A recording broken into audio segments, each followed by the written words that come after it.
될 수 있다라고 하는 것을 생각을 일단 해볼 수는 있는 거겠죠. 예. 그러면 자유지상주의자들은 어떤 사람이고 왜 이런 주장을 합니까?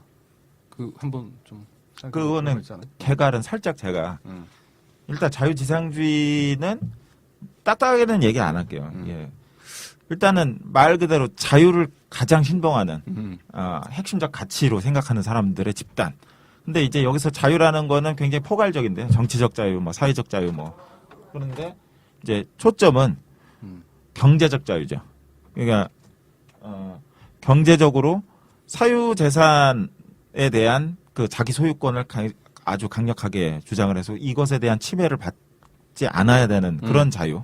그것을 굉장히 이제 중요한 가치로 생각을 하고 있는데 그러니까 이제 상대적으로 국가의 역할은 좀 작게 뭐 우리 흔히 뭐 최소국가 뭐 야경국가 이렇게 얘기하는데 일단 국가의 역할은 최대한 좀 작은 정부를 지향해서 지나치게 뭐 세금이라든지 복지라는 것을 명분으로 개입을 하지 않는 그런 입장인데 이들이 내세우는 게 그런 것들이 있어요. 그러니까 정부가 이를테면은 이래라 저래라 하지 말라 그런 거죠. 그래서 뭐랄까 이를테면은 조금 이제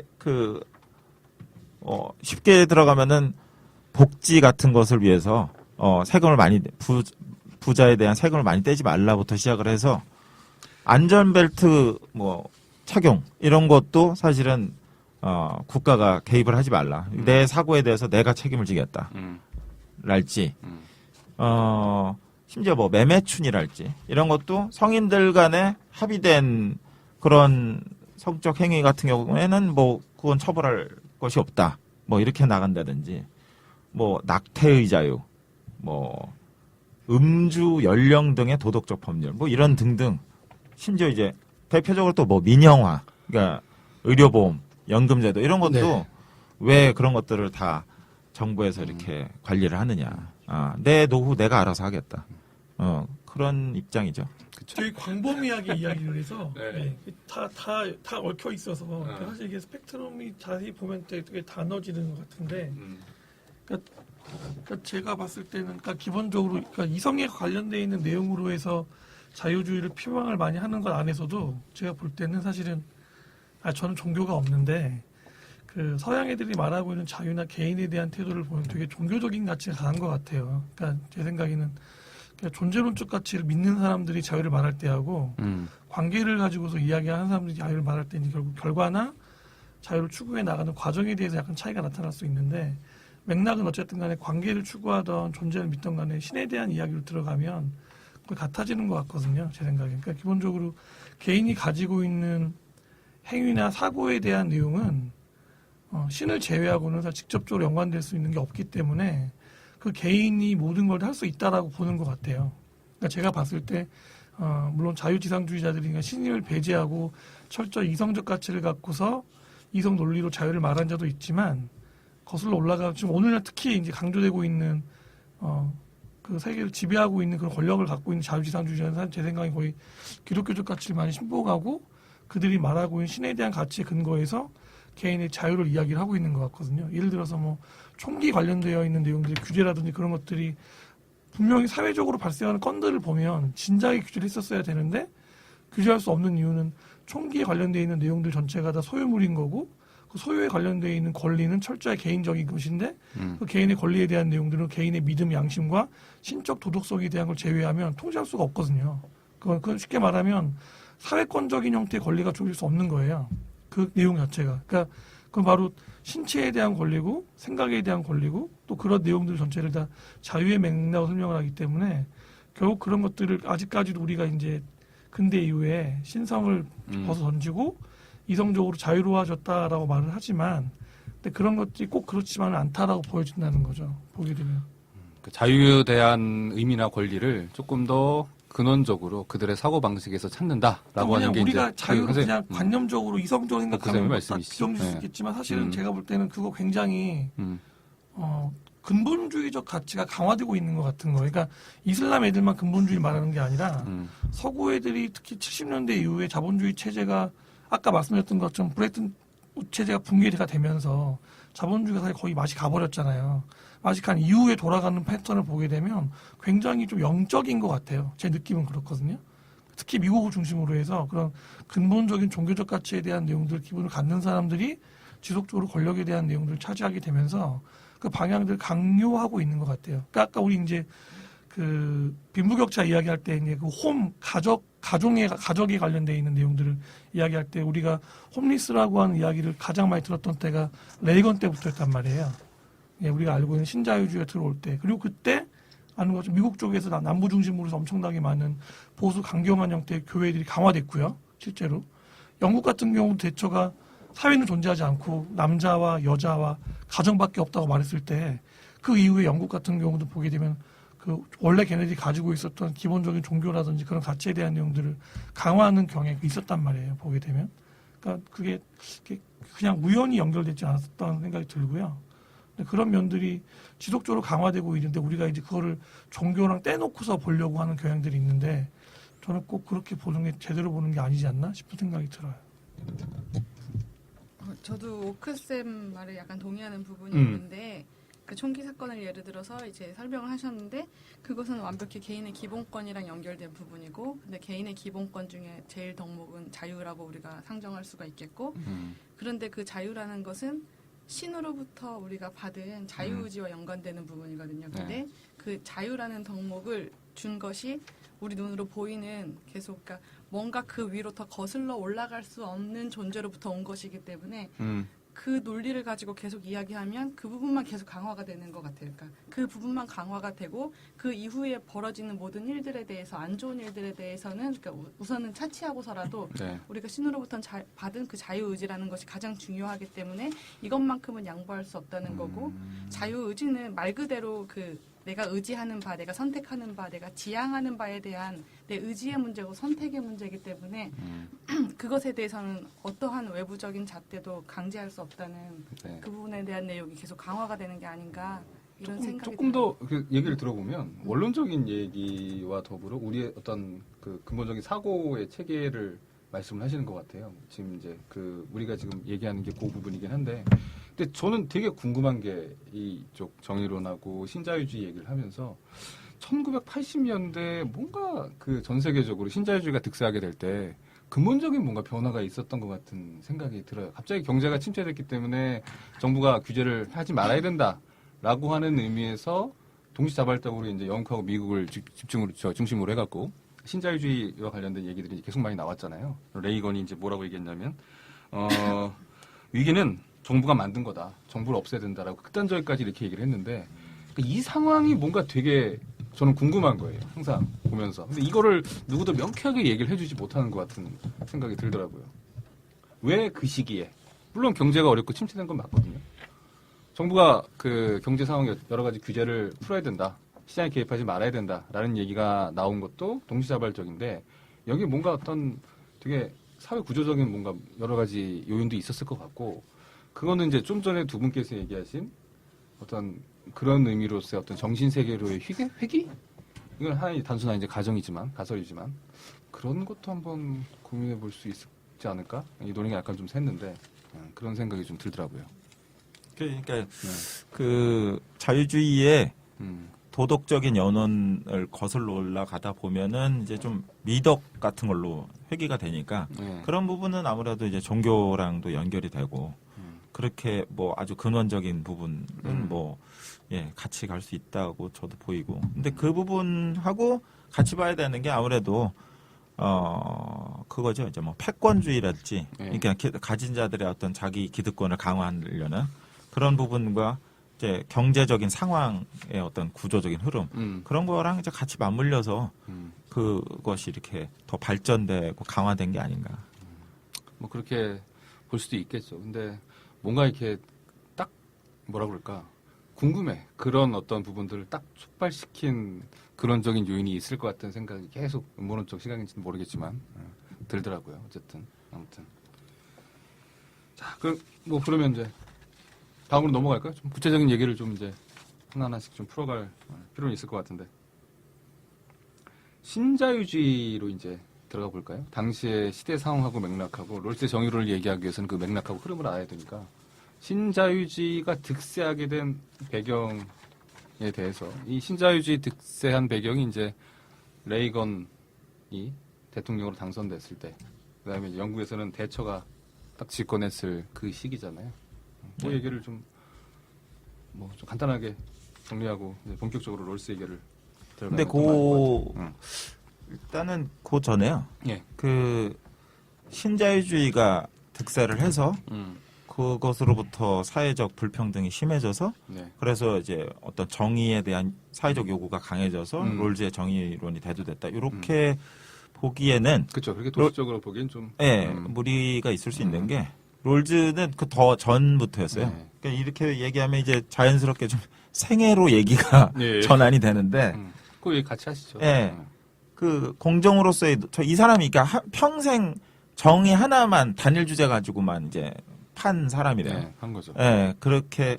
근데 이 사람이 50년대에 공정으로서 정의라는 논문을 발표했고 그 이후에 이제 책도 쓰고 논문도 또 썼는데 이 모든 게 자기가 맨 처음에 시작한 그 공정으로서의 정의 이거를 발전시키는 어떤 평생의 과정이다. 네. 이렇게 생각이 들거든요. 근데 그 시기로 봤을 때는 사실은 신자유주의 태동 전이라고 봐야죠. 그렇죠. 예. 90년대면 뭐 예. 거의 자본주의 황금 기제라고 보통 예, 보잖아요. 예. 그런 시기라서 음. 그렇게 조금 인과적으로 보기에는 조금 물론 이제 나중에 사람들이 이제 신자유주의의 폐해에 의해서 다시 정의론을 요청했다. 뭐 네. 이렇게 이제 해석할 수는 있는데 음. 이제 그런 면은 좀 있죠. 그러니까 또 하나 생각할 게 뭐냐면 우리 생각할 때 뭐 고전주의가 있었고 수정주의가 나왔고 그 다음에 신자유주의가 나왔다 이렇게 이제 보통 구도를 짜잖아요. 근데 사실은 그렇지 않잖아요. 왜냐하면 고전주의 시대에도 예를 들어서 케인지안 같은 생각했던 사람이 있었었고요. 케인지안이 있었던 2차 대전 그 이후 상황에서도 엄청나게 자본주의 이익률이 높았을 때도 불구하고 그때도 진짜 신자유주의적인 가치를 갖고 있던 경제학자나 기업가가 엄청나게 있었죠. 당시 사회에서 걔네가 주류가 아니었을 뿐인 거지.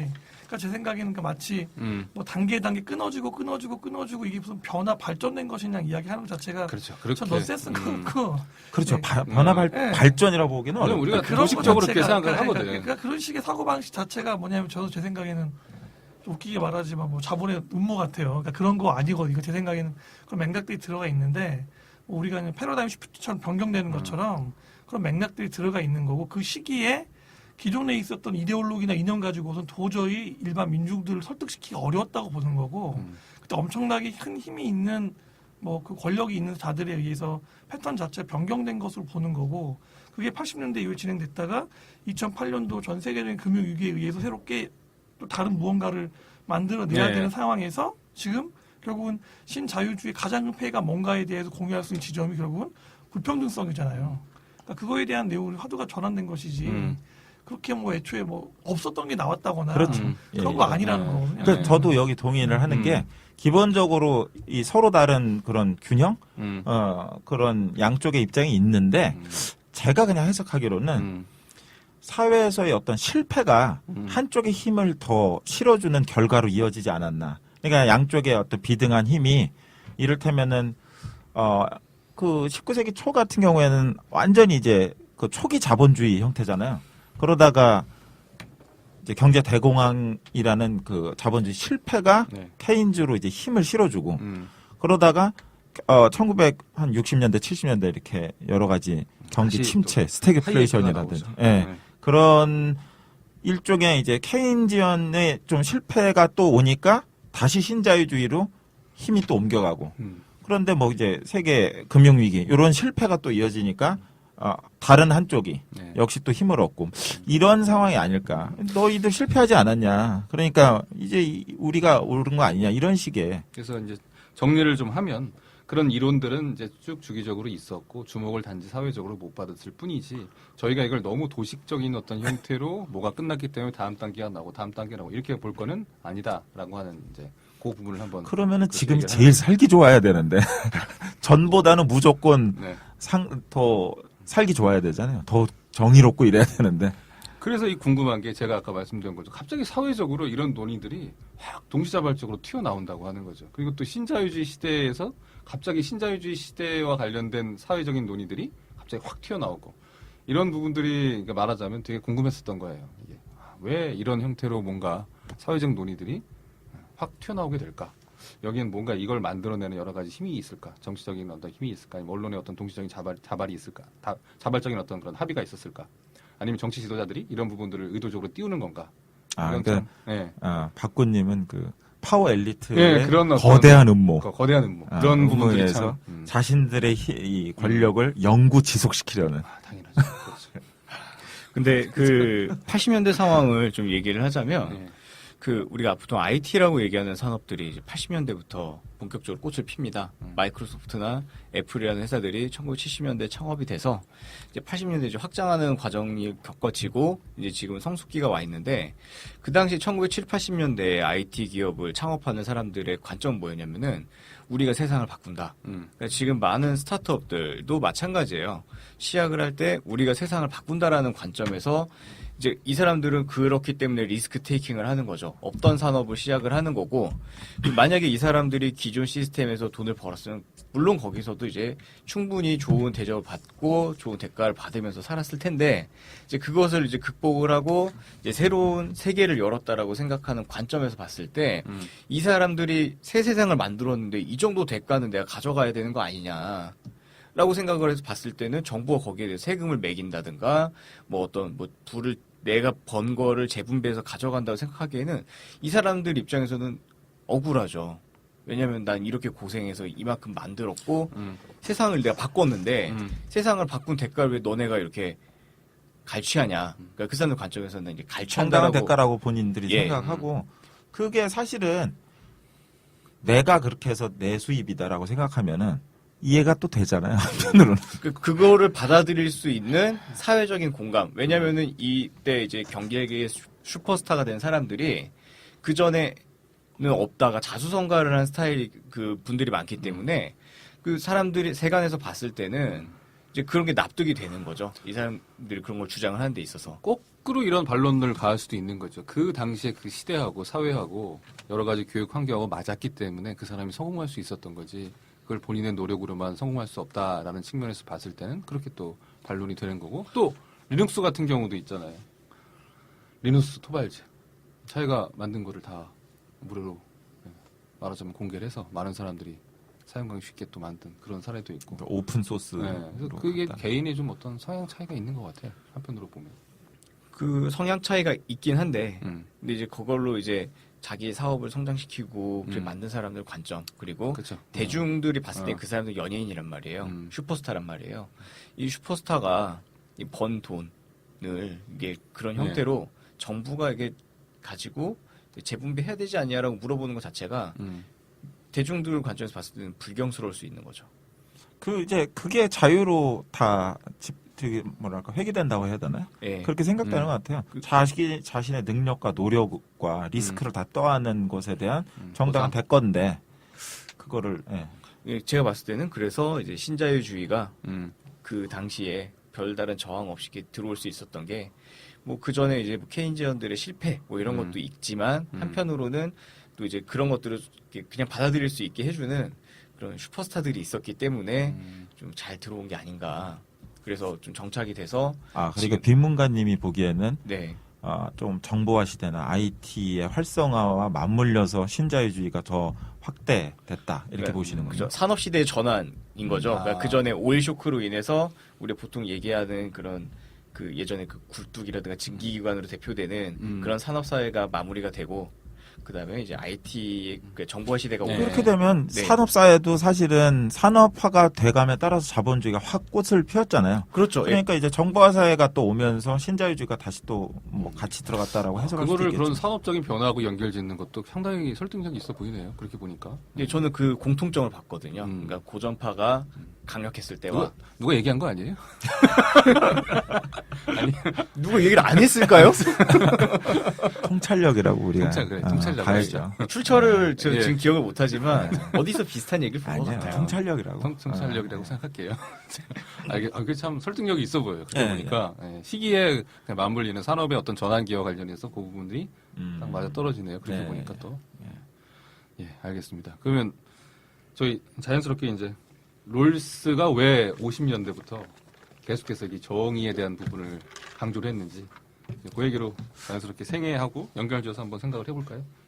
제가 이제 조금 찾아봤더니 롤스 생애가 잘 안 나왔어요.